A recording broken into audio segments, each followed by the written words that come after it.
कहाँ चले गए? चिंटू, प्लीज बाहर आ जाओ। तारा,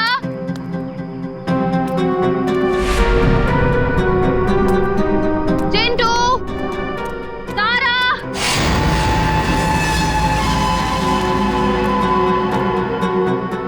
चलो यार, भूख लग रही है। तारा, देखो एसीपी सर बहुत डांटेंगे। चिंटू,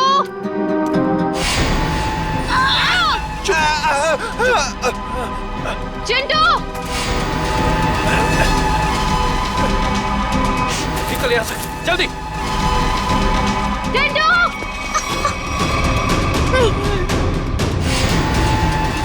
ए रुक, रुक जाओ नहीं तो गोली मार दूंगी। मैं सीआईडी से हूँ।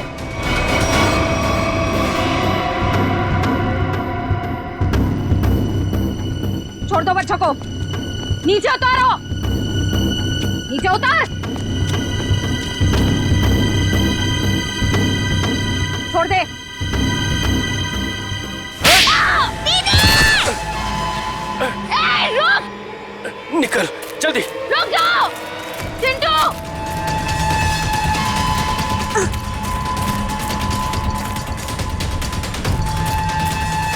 बचाओ दीदी, बचाओ, बचाओ, चुप। बचाओ दीदी, बचाओ दीदी। छोड़ दो बच्चों को, नहीं तो मैं तुम दोनों को नहीं छोड़ूंगी। रास्ता छोड़ हमारा। उतारो नीचे। तारा, चिंटू, भागो यहाँ से। हम आपको अकेले छोड़कर नहीं भागेंगे। भागो यहाँ से। हम आपको छोड़कर नहीं जाएंगे।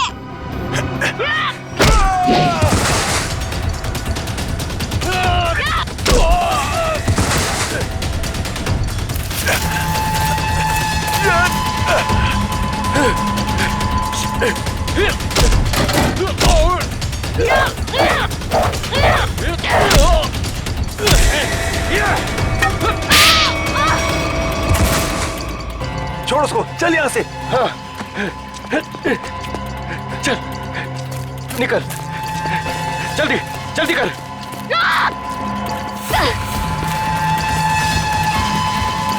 जल्दी। बचाओ दीदी।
Bye bye.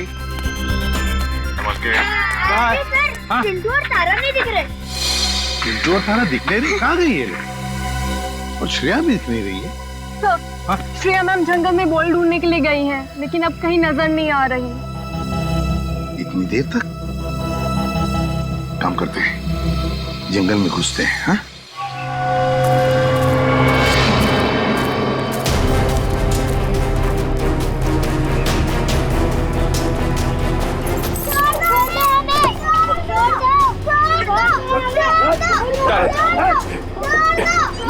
चल चल।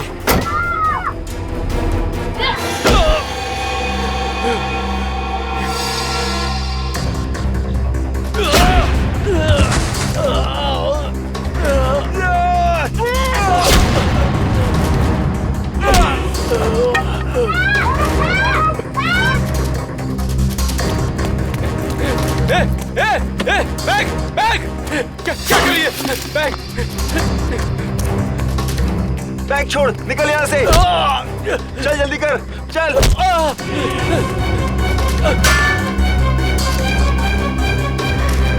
जल्दी चल, चल।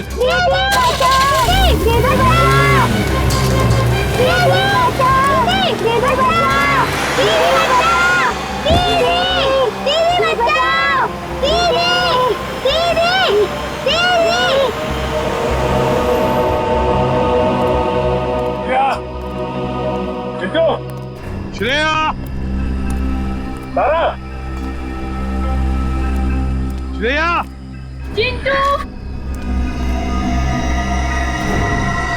श्रेया, चिंटू, सर, हाँ, देने के सर।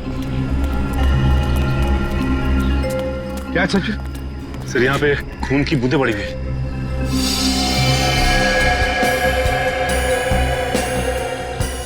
सर कहीं श्रेया मैम को कुछ हो तो नहीं गया?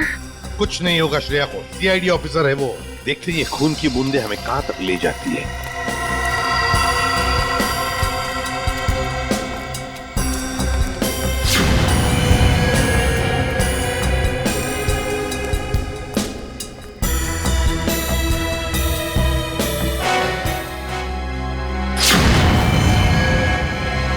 सर मोरिशिया,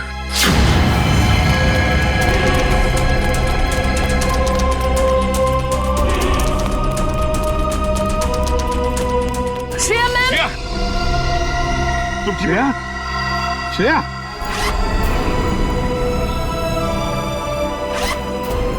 श्रेया, श्रेया,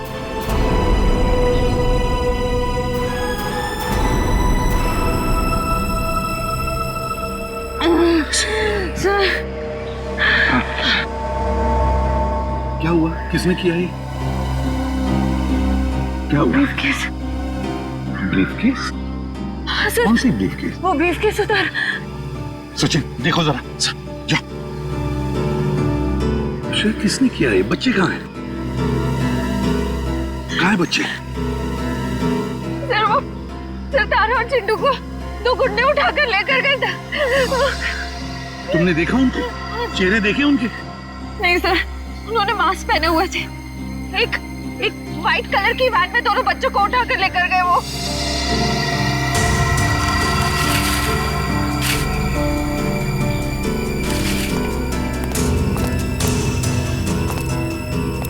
अच्छा वैन का नंबर तो देखा है? नहीं सर, नंबर प्लेट नहीं थी, मगर राइट साइड की टेल लाइट टूटी हुई थी सर।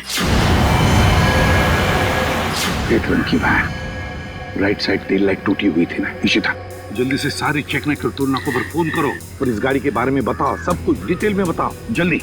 हाँ सर मैं दोनों बच्चों को बचा नहीं पाई।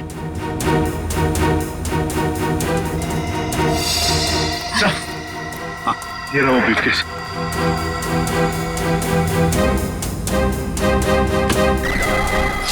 माय गॉड,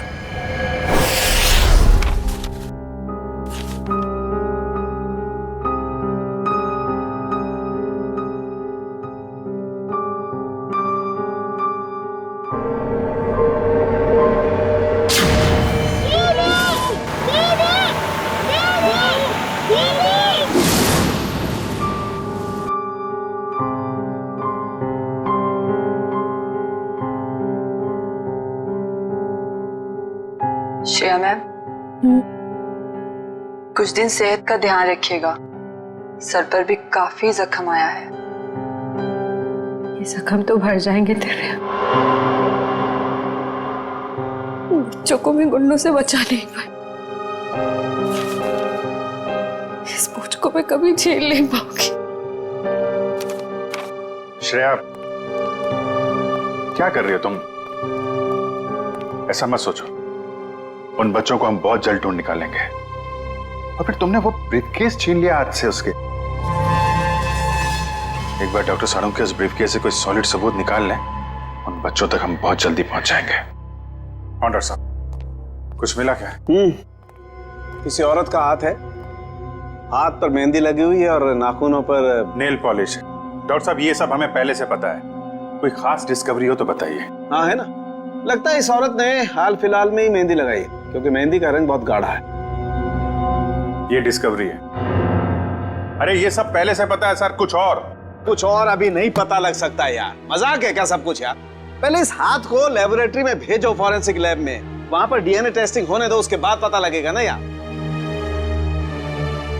बहरहाल फिलहाल तुम इतना तो पता लगा सकते हो कि जहां से हाथ मिला है वहां पर कोई शादी ब्याह हुआ है क्या?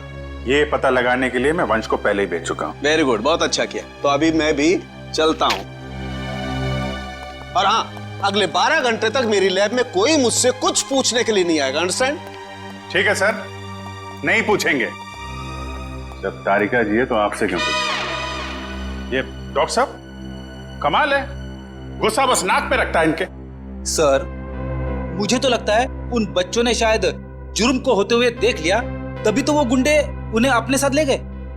बात तो ठीक है फ्रेडी, वरना अनाथ बच्चों को कोई पैसों के लिए तो किडनैप करेगा नहीं। हेलो,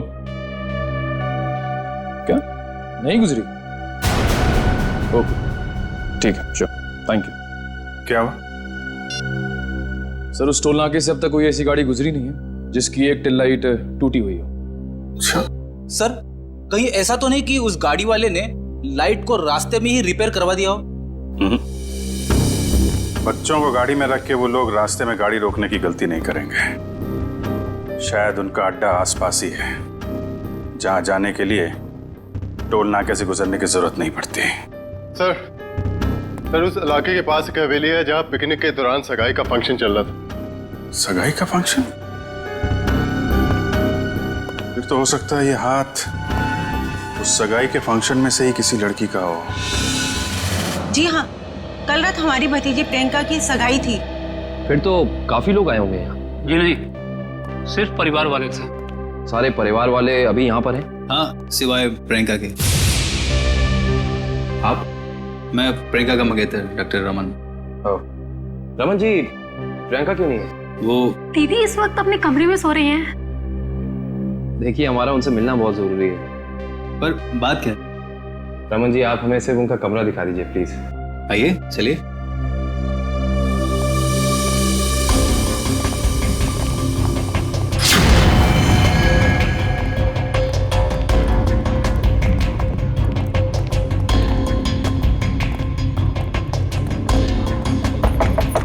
प्रियंका, प्रियंका, उठो, प्रियंका। प्रियंका, एक काम करिए, इस कमरे की डुप्लीकेट चाबी लेकर आइए। प्रियंका रोज इतनी देर तक सोती है? दोपहर का 1 बज रहा। नहीं, वैसे तो जल्दी उठ जाती है, शायद सगाई की थकावट होगी इसलिए नहीं उठी है वो।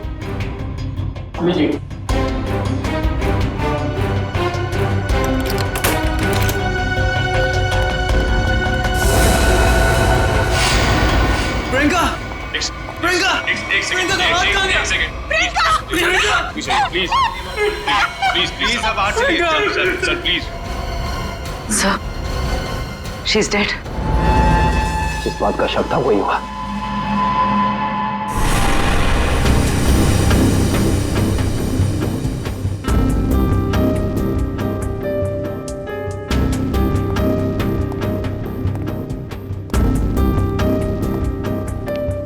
सर, खून सिर्फ इस बेड पर है, कमरे में और कहीं नहीं। और सर, कमरे का सामान भी बिखरा हुआ नहीं। सर इसका मतलब जब प्रियंका सो रही थी तभी खूनी ने उसका हाथ काटा। पर जब इसका हाथ काटा होगा तो ये चिल्लाई तो होगी ना? चिल्लाती कैसे निखिल? उसकी गर्दन के निशान साफ बता रहे हैं कि खूनी ने पहले गला दबाकर उसकी जान ली और फिर उसका हाथ काटा। पर अगर खूनी ने प्रियंका को मार ही डाला था, फिर उसका हाथ क्यों काटा और हाथ काट के उसे ब्रीफकेस में क्यों लेके जा रहा था? एक काम करते, इस कमरे की सही से तलाशी लेते।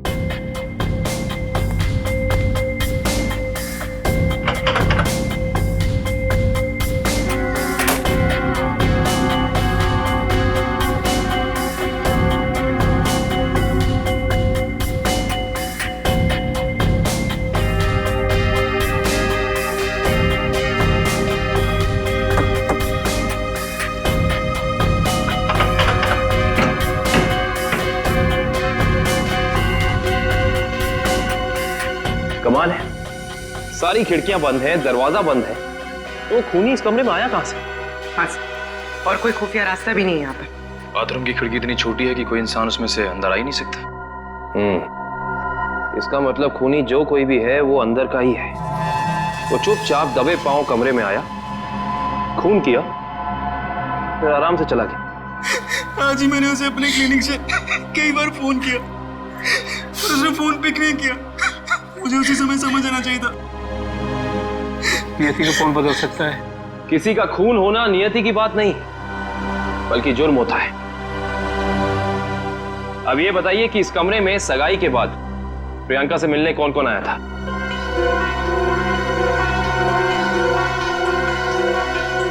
सबकी जबान पे तो ताला लग गया। इस ताले को खोलने का तरीका है हमारे पास। इस कमरे के बाहर जो सीसीटीवी कैमरा लगा है उसकी फुटेज हमें बताएगी कि इस कमरे में कौन कौन आया और कौन कौन गया।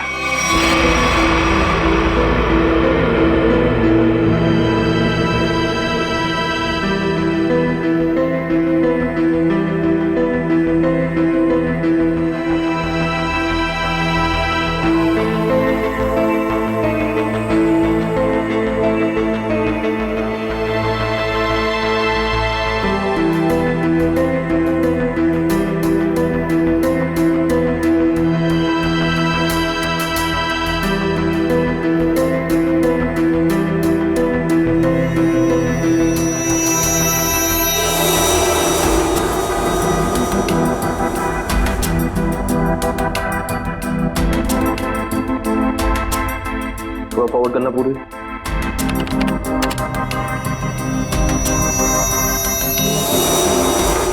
पॉज करना। ये आदमी प्रियंका के कमरे में बहुत सारा गिफ्ट लेके गया, लेकिन 1 मिनट में वापस आ गया। हाँ, निखिल एक काम करो, घर वालों को अंदर लेकर आओ।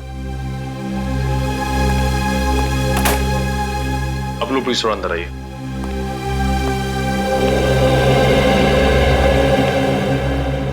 आइए।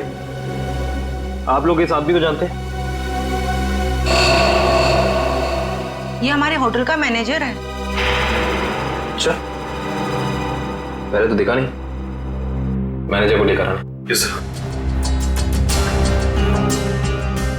थोड़ा फॉरवर्ड।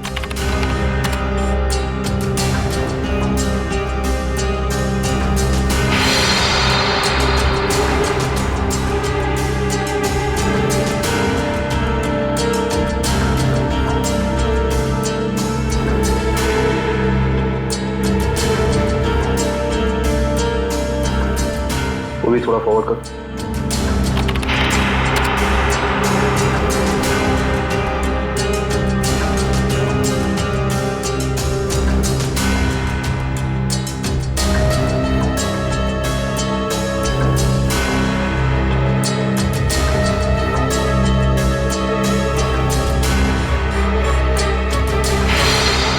पॉज कर। बस है। सर ये लड़की 1:30 बजे कमरे के अंदर गई और 2 घंटे के बाद बाहर निकली। इस लड़की को देखा आपने? ये कौन है? इसको तो हमने पहले कभी यहाँ नहीं देखा। सगाई के फंक्शन में भी नहीं? जी नहीं, हमने कभी नहीं देखा इसे। हाँ, लेकिन यहाँ के वॉचमैन ने तो जरूर देखा होगा। निखिल, वॉचमैन को बुला कर लाना।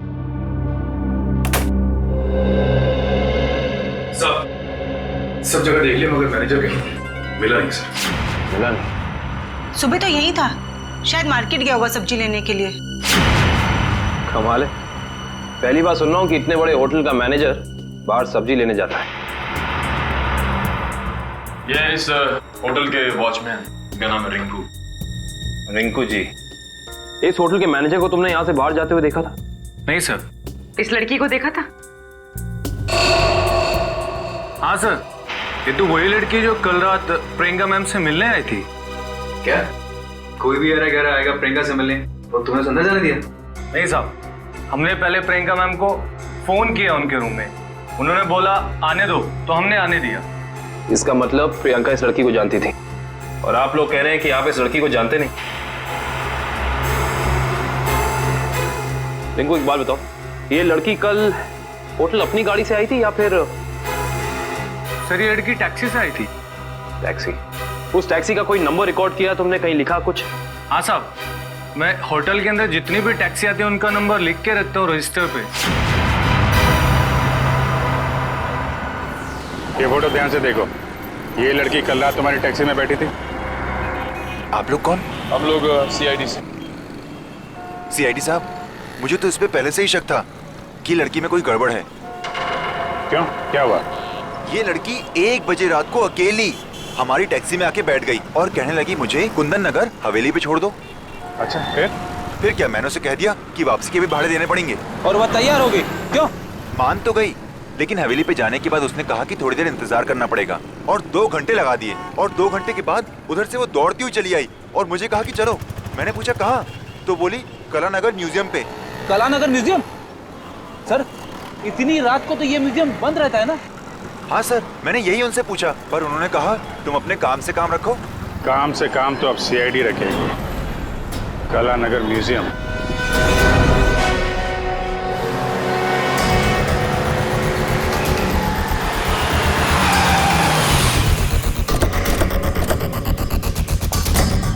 टोल नाके से पहले यही वो घना जंगल है जहाँ पे वैन छिपाई जा सकती है। हाँ सचिन, वैन यहीं कहीं होनी चाहिए, चेक करना पड़ेगा।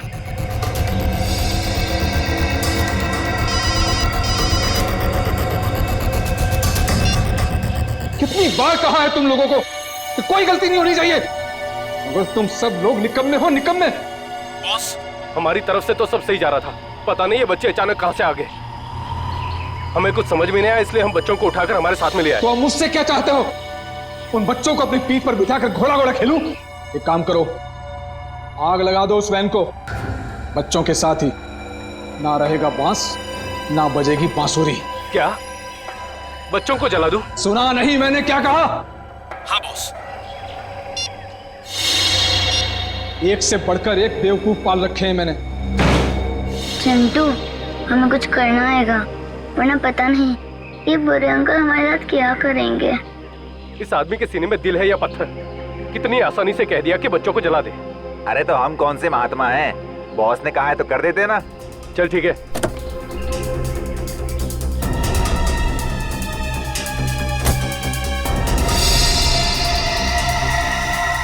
ए जल्दी करना। अरे रुकना, हलवा है क्या? कर रहा हूँ ना। ये ले पकड़। चल जल्दी से डाल।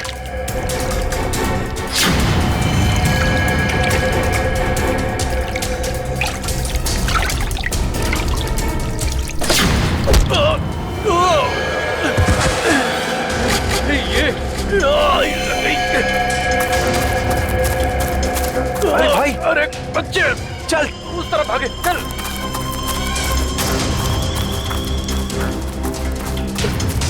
जल्दी कर, कहाँ गए? जा उधर देख।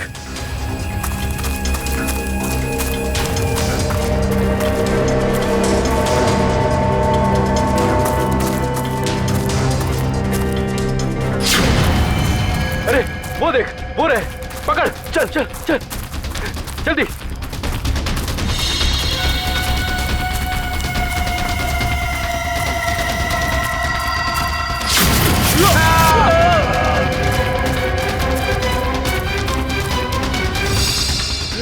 पूरे हाँ, चल चल।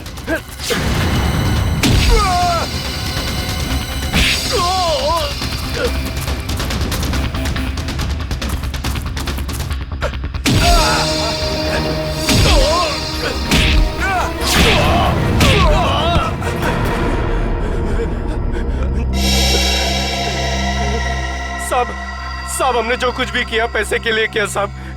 हम असली गुनहगार नहीं है साहब, वो बच्चों ने हमारा चेहरा देख लिया था।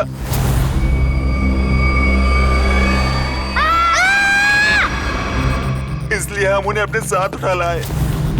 कौन असली गुनहगार? बोल, नाम बता उसका। हमने उसका चेहरा नहीं देखा साहब, क्योंकि वो गाड़ी में आया था और पैसे देके चला गया साहब। गाड़ी में आया था तो उसका गाड़ी नंबर, मोबाइल नंबर, घर का नंबर कुछ तो याद होगा। साहब उसका मोबाइल नंबर है मेरे पास। देखो, जल्दी निकाल। देता हूँ साहब, ये वाला सर। है कौन ये मिस्टर एक्स? सर इस म्यूजियम में पहले आप आ चुके हैं? हाँ, एक बार आया दया के साथ। तो वैसे मुझे भी म्यूजियम में आके एंटीक चीजें देखना काफी पसंद है सर। फिलहाल हमें तो ये पता करना है कि वो लड़की इस म्यूजियम में क्या करने आई थी। सॉरी, एक मिनट। सॉरी बोला ना, गलती से धक्का लग गया। एक मिनट। जो गुनाह आपने किया है उसके लिए सॉरी कुछ भी नहीं है। क्या? एक मामूली सा धक्का लगने को आप गुनाह का नाम देंगे? उसे नहीं, लेकिन खून करना तो एक गुनाह है। क्यों किया प्रियंका का खून? क्या उनका खून हो गया? ये नहीं हो सकता। बंद करो ये मगरमच्छ के आंसू। जो पूछा उसका जवाब दो। मैंने किसी को नहीं मारा, मैं तो सिर्फ वहां उनकी मदद करने गई थी। रात को 1:30 बजे ऐसी कौन सी मदद चाहिए थी प्रियंका जी को? उनको लग रहा था कि उनकी जान को खतरा है, इसलिए उन्होंने मुझे वहां बुलाया था।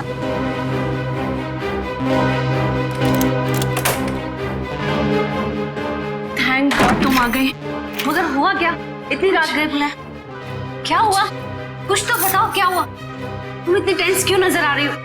मेरी जान को खतरा है। क्या? मगर किससे? ये सब बातें करने का बिल्कुल वक्त नहीं है। ये बताओ, जो सामान मैंने तुमसे मंगवाया था तुम लेकर आई हो, अब फटाफट मेरे लेफ्ट हैंड का प्रिंट ले लो।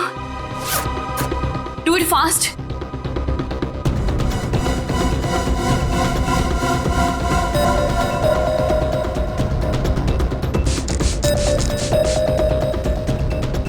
अपना लेफ्ट हैंड यहाँ रखो।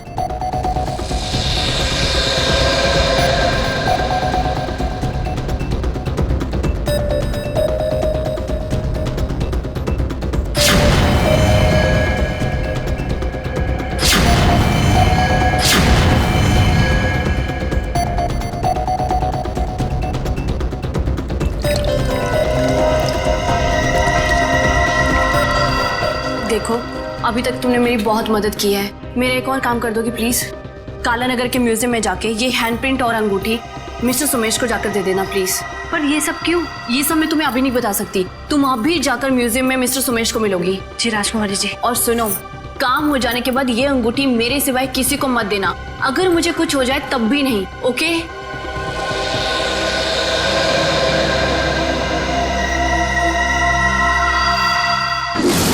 तो उन्होंने अपने हाथ का इम्प्रिंट बनवाया और उसे म्यूजियम के मैनेजर सोमेश को देने को कहा? जी। मगर उसने अपने हाथ का इम्प्रिंट बनवाया क्यों? वो तो मुझे नहीं मालूम। आप जरा वो अंगूठी दीजिए जो प्रियंका जी ने आपको दी।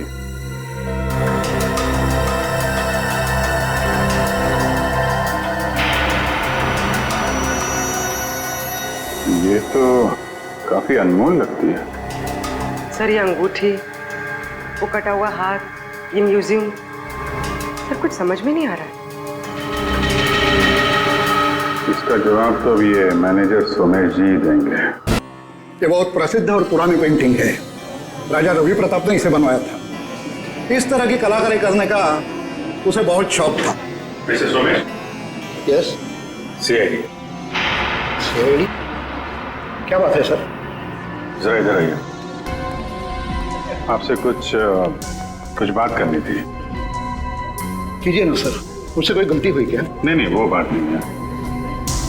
आप जरा ये अंगूठी देखिए, इसे पहचानते हैं? जी हाँ, ये राजकुमारी प्रियंका जी की अंगूठी है। आपके पास कैसे आई? ये हमें रागनी ने दी है। अभी गई है ना म्यूजियम से बाहर, वो ये अंगूठी और राजकुमारी के हाथों का इम्प्रिंट लेके आई थी, है ना? जी हाँ, इस म्यूजियम में काफी सारे राजघरानों के जो यहाँ के ट्रस्टीज हैं उनके पर्सनल लॉकर्स हैं। जब कभी खास एग्जीबिशन होता है तभी हमारे लॉकर में रखे हुए पुश्तानी हीरे जेवरात हम उसमें पेश करते हैं। लेकिन लॉकर्स खोलने के लिए लॉकर्स के मालिक को आना पड़ता होगा ना यहाँ पे? जी नहीं, ये जरूरी नहीं। कभी कभी मालिक अपने खास आदमी को भेजकर लॉकर खुलवाते हैं, क्योंकि यहाँ फुल सिक्योरिटी है और हर एंटीक रजिस्टर है। I see। हम वो प्रियंका जी का लॉकर देख सकते हैं? क्यों नहीं, आइए।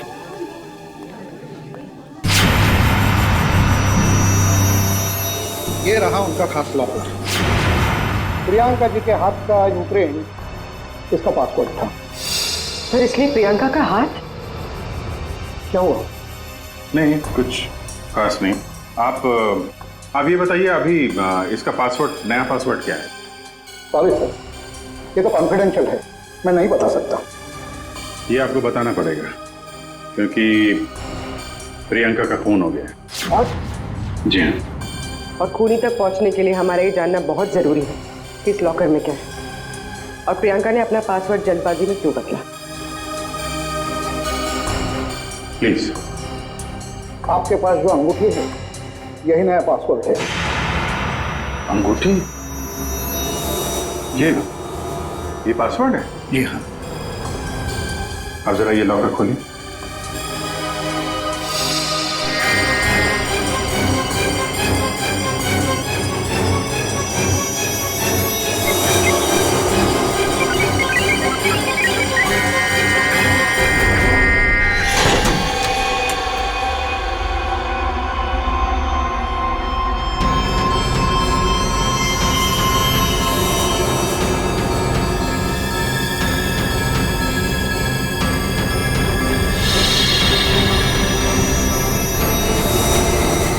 इतने सारे जेवर? मतलब सर ये सब कुछ इसके लिए हुआ? लग तो ऐसा ही रहा है।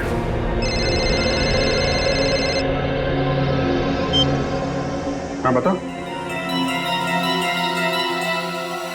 गुंडों के पास से जो नंबर मिला था वो कुंदनपुर के होटल के मैनेजर का है? Very good very good. नहीं मिलते हैं उससे मिलते हैं।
चलो अच्छा हुआ घर भी पहुंच गया।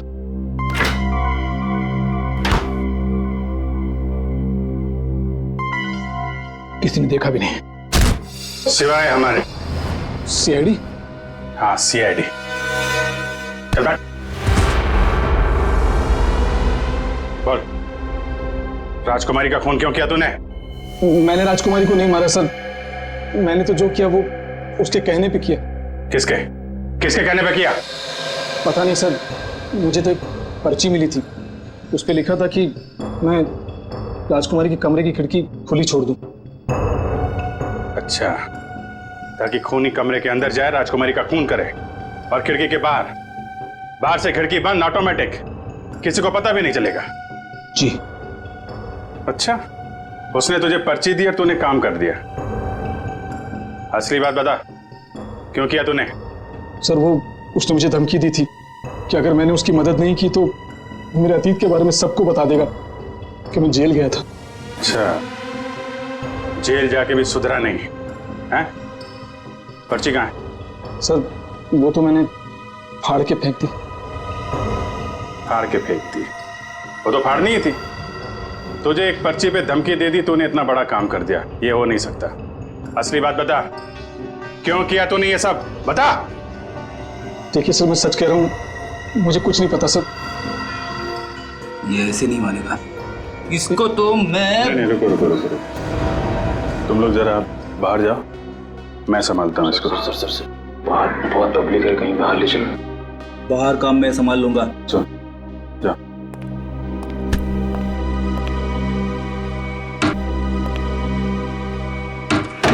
देख ये क्या कर रहा है? देख रहा, हमें मालूम ही है तूने किसी के कहने पे किया है, और वो कौन है वो तो हम पता लगा ही लेंगे।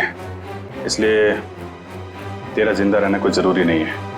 तो ऊपर चला जाएगा तो धरती से एक पापी कम हो जाएगा। बोल क्या करना है, बताते हैं? मुझे नहीं पता मुझे बता दो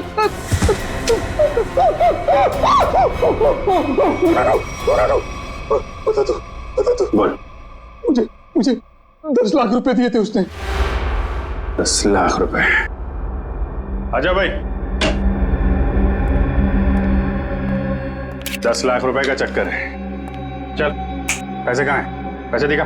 हाँ, अंदर है। निकाल। लाता हूं। सर, नुस्खा काम आ गया।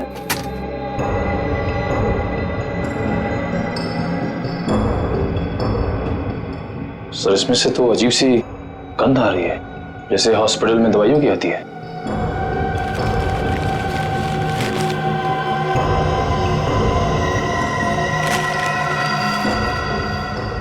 मुल्क में से नहीं है, अखबार में से आ रही है। एक मिनट सर, इस पे कुछ नंबर लिखा हुआ है। 82184। तो घर का एड्रेस लिखा है, दवाई की स्मेल और ये घर का एड्रेस। अब समझ में आया वो पर्ची दी किसने थी। कितनी बार उसे समझाया कि हमारा अभी मिलना ठीक नहीं है, लेकिन फिर भी पता नहीं वो क्यों मुझसे मिलना चाहता है। This better be important. Yes, it is important. मेरा तुमसे मिलना बहुत जरूरी, क्योंकि मुझे मेरा पैसा चाहिए अभी। कैसा पैसा? पैसा कैसा होता है अभी ये भी तुम्हें समझाना पड़ेगा। जब प्लान ही फेल हो गया तो पैसे का तो सवाल ही नहीं उठता। तुम्हारी गलतियों का खामियाजा मैं क्यों भुगतूं? प्रियंका से शादी करने के बाद वो वैसे भी करोड़पति बनने वाला था, और तुमने मुझे गलत राह पे चलाया, और इसकी सजा तुम्हें भुगतनी होगी। देखो, मैं तुम्हारा दुख समझ सकता हूं, लेकिन जब लॉटरी लगी नहीं तो इनाम बांटने का सवाल कहां से उठता है? लॉटरी तो लगी है, सीआईडी वाली। सीआईडी? और इनाम भी बहुत जबरदस्त मिलेगा अंकल जी। रमन, तुमने सीआईडी को बुलाया है? जब पार्टनरशिप की है तो जेल अकेले कैसे जाता? क्या मतलब? मतलब मैं समझाता हूं। जब हमें होटल के मैनेजर के घर से न्यूज़पेपर में इस डॉक्टर के क्लिनिक का एड्रेस मिला तो हम समझ गए थे कि प्रियंका के मर्डर में पहला मोहरा ये डॉक्टर है। मगर हमें पता चल गया था कि इस डॉक्टर में इतनी हिम्मत नहीं कि किसी का खून कर सके। तब हमने एक प्लान बनाया।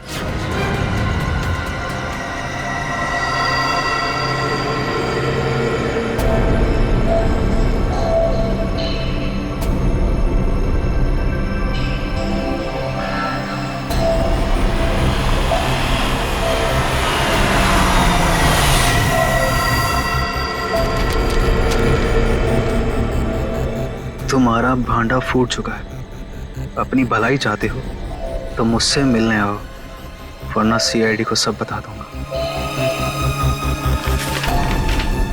आज तुझे अपने इस धोखे की कीमत चुकानी होगी, अपनी जान देकर।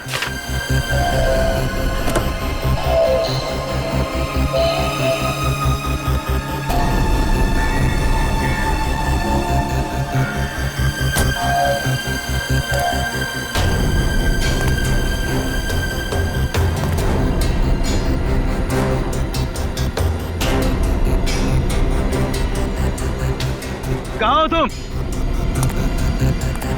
अब चूहे की तरह बिल में छिपके क्या बैठ गए हो? लो, मैं आ गया।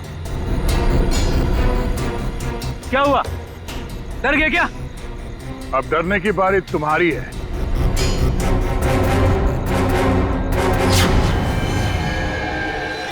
तो रमन, राजकुमारी प्रियंका के होने वाले दूल्हे,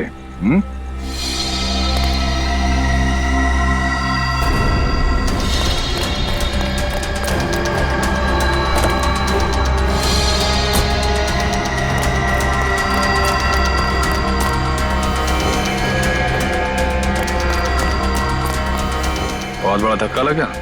हम यहाँ पे देखते हैं।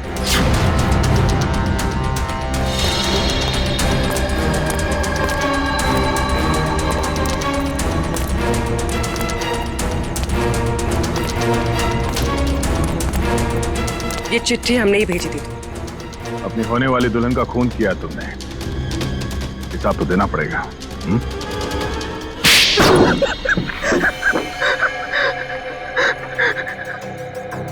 ठीक कह रहे आप लोग, हमने ये सब प्रियंका की दौलत पाने के लिए किया था।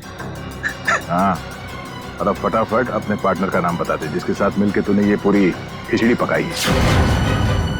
चलो अब फांसी के फंदे के लिए तैयार हो जाओ। अरे इसके पहले मैं तुम लोग को ऊपर पहुंचा दूंगा।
अरे अंकल जी, जेल यहाँ से बहुत दूर है, उम्र भी हो गई है, भाग नहीं पाएंगे। सीआईडी की जीप में छोड़ देते हैं आपको।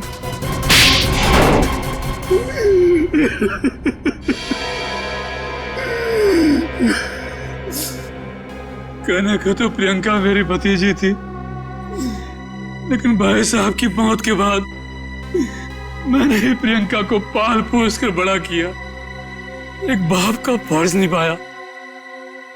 लेकिन बदले में मुझे क्या मिला? भाई साहब ने अपनी सारी प्रॉपर्टी प्रियंका और उसके होने वाले पति के नाम कर दी थी। इसलिए प्रियंका के होने वाली पति को भी तुमने अपने प्लान में शामिल कर लिया। हाँ, रमन बेवकूफ निकला, वो मेरी बातों में आ गया। पर्दे के पीछे रहकर मैंने सारे गुनाह इसी से करवाए, गुंडों को पैसे देने से लेकर खिड़की खुले रखने और हाथ काटने तक। मगर प्रियंका को भनक लग गई थी कि उसकी जान को खतरा है, इसीलिए उसने अपना पासवर्ड चेंज कर लिया और तुम लोगों के प्लान पे पानी फेर दिया। क्यों? हमें पता भी नहीं था कि उसने मेरी और अंकल की बातें फोन पे सुन ली है। सर, काश प्रियंका ने हमारी मदद ली होती तो उसकी जान बच जाती।